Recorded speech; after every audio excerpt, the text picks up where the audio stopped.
My name is Irma, and I want to talk about HIV because I'm living with the virus. I've been living with the virus since 1989, and now I am an avid advocate for individuals who are living with HIV and AIDS. And that is the thing. The key word here is living. I do live with it. It doesn't live with me. I am healthy. I'm a healthy individual, and I'm a strong advocate for women who are living with HIV and AIDS. And get tested. Know your status. Protect yourself. I work in a community in the South Bronx, but I go all over the world and all over the United States in order to spread that it is destigmatize HIV and AIDS. It's important for us to talk about it because it doesn't get out there enough. Individuals are still getting infected, and there's no reason to do so.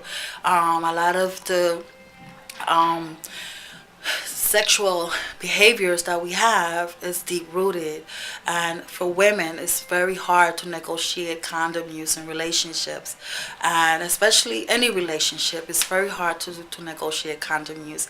And we have to let everyone know that HIV and AIDS infection is through unprotected sex. Injection drug users has diminished greatly because of syringe exchange programs such as citywide harm reduction, but we do have a strong voice in this community to say that you don't have to get infected. You can use condoms, you can negotiate that in your relationship, and use clean syringes. So I just want to get it out there and say that I am an individual who I am the face of HIV, and I'm healthy. It doesn't interfere with my life, and in the community, I very strongly recommend that we get out there and say strongly that you can live with it. In the 80s, when I got infected, people were dying as fast as they were getting tested, as fast as they found out that they were getting infected. And people didn't know how people were getting infected. So it was a lot of stigma around HIV. People who got tested and ended up in the hospital weren't able to tell their families.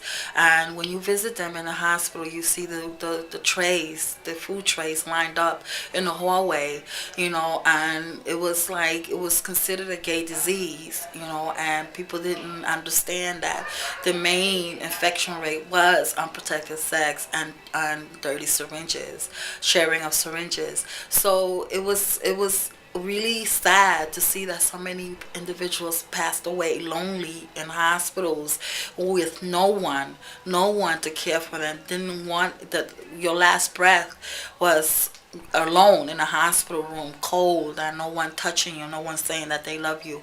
And that is the difference between yesterday and today. That today we know that there's still individuals who feel that they can get infected through kissing or through touching someone or through using the toilet behind someone or using a plate behind someone. And that's not how you get infected. You get infected through unprotected sex and using dirty syringes. That's how you get infected, especially unprotected sex. And if you don't use a condom, you will get infected. So that's the difference between yesterday and today. And it's so sad that so many people had to die in order for us to really realize that you don't have to. The medications that we take today are better, but it's still a lot of work needs to be done so that individuals can go on and live their lives.